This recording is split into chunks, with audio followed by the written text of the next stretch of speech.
So Black Panther opens up right after Captain America's Civil War, with Black Panther returning to his home Wakanda and being crowned king. Now, I must say, I was really excited for this film as I loved Black Panther in Civil War and loved Black Panther as a character. And this does share a lot of similarities to Spider-Man Homecoming, as in it's not as much of an origin story because we've already been introduced to them as the superhero. And as it worked for Spider-Man Homecoming, I do feel like it works for Black Panther. Him already being set up as a superhero, he already is Black Panther, works because we don't need to have to be introduced or reintroduced even to him. We already know who he is, so the movie is able to do its thing and it's able to get off right off the gate. Nothing has to be set up to explain who Black Panther is because you already know who he is. And even with that, the film at the beginning still does give you a little bit of a reintroduction to him in a very good way. It's nothing that's jarring, it just few scenes, yep, you remember and know exactly who Black Panther is and who King T'Challa is. The film does a very good job on making you know who everyone is, know what their motivations are, and having a lot of those motivations work. None of the characters' motivations throughout the film did I ever feel forced or felt like they weren't working or that they could have been done better. I felt all of them worked perfectly. All the characters' motivations worked off each other, and it all flowed very smoothly from start to finish. With this film, I tried to stay away from the marketing as much as possible. I had seen the first two trailers to just give me the idea of Black Panther, but I stayed away from a lot of clips or excessive trailers, which Marvel has the tendency to usually do. So when I went to the film, I had almost no idea what the story was going to be.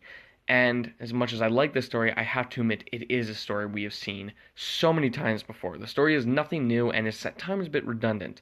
But what makes you still enjoy the film, even with a very cliche story, is the fact that even with the story being cliche, everything that happens and the way the characters work throughout the story and how it progresses is so good and so entertaining that you don't really tend to notice that the story is redundant and been done a million times before, and at times a little bit predictable.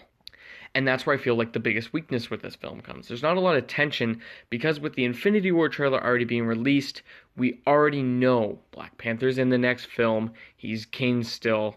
So it takes away a bit of the tension, which I feel is a problem with a lot of the Marvel movies. As we know what the next film is already going to be, there's no tension for the film at hand.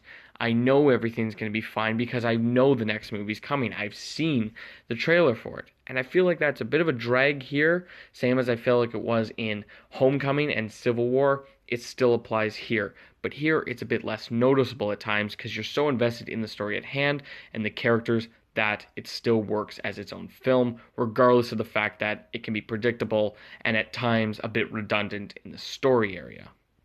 As for the characters, like I said, are done very, very well. Black Panther, Prince T'Challa or King T'Challa, he's introduced in the beginning, you know who he is, you love him, he works very well. He has a lot of character development throughout the film, and he has a lot of range of emotion throughout the whole film, and I loved it. You really sympathize with his motivations and his drive and his goal in the end of the film. Chadwick Boseman plays a great King T'Challa and an amazing Black Panther, which I'll get into in a bit. And for the other characters, I thought they were all good. Some of them could have been better. I felt like a lot of the side characters could have been better. But even with that, when they're on screen, they work together. Black Panther and his sister, their chemistry is amazing, and it works, and it doesn't feel forced at all throughout any parts of the movie. Black Panther's role as King works, and everyone else's roles alongside it all feel needed and all work very well. I never found any of the characters uninteresting or anything to that matter. And now I think it's time I get into what is the best part of the characters, and for me, my favorite part of the film. The villain, Eric Killmonger. Oh my god, Michael B. Jordan played an amazing villain. One, his motivation worked. It was great. I understood it, and it felt real. It didn't feel like, oh, I'm just the villain. You could almost say he's not really the villain. He could be the good guy if you looked at it a certain way, he's the good guy with his motivation. His motivation makes sense. It isn't just evil. He's not just, I want to take over the world. Kind of like what would happen in Spider-Man Homecoming. Vulture didn't want to take over the world. They had the motivations feel more realistic instead of, I just want to conquer the earth. Eric Killmonger doesn't feel like he wants to conquer the earth, and he doesn't. And that's where I feel he really works. Michael B. Jordan did an amazing job with the character. The writing for him was spectacular, and I loved him as a villain. He is, for me, my favorite Marvel villain from the MCU so far. And I mean all the way back to the first Iron Man. This is my favorite Marvel villain. His motivation worked. He worked as a character. Michael B. Jordan played him amazingly. I just loved him, and he was my favorite part of this film, even more than Black Panther and the rest of the film. He was the best part of it for me. And now, to sum everything up, I thought the story, at times redundant, but worked. The acting and characters were all great and they worked off each other. Everything felt good. And the fight choreography in this film was spectacular.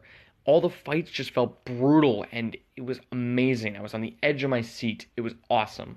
I do recommend this film, but I almost don't feel like I should say that considering everyone's going to see this. It's a pretty big film right now for many reasons, and I'm glad that it's going to be. I feel like this film is going to be big for a lot of reasons for the black community and for women, and I'm very happy that this is out and I'm happy this exists. I love seeing a Black Panther film, and I love seeing a film like this with the cast, the crew, everything. I'm very happy this film got made, and I really, really enjoyed it.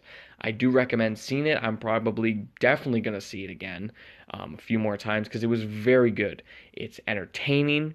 The characters are great. The action is great. Even the effects, the CGI, I thought it was amazing. The main word to sum up this film is amazing. I feel you're either going to really love it or you're going to love it. I couldn't find many negatives with this film. So I definitely recommend going and seeing it. I'm going to go see it again. I enjoyed it, and I feel like you will enjoy it, and I am giving Black Panther an A. It was an amazing film, and I most certainly loved it. Anyway, my name is Touche. I hope you enjoyed this review. I'm going to have the Cloverfield Paradox commentary track out soon, and I hope you enjoy that, and I will see you guys later.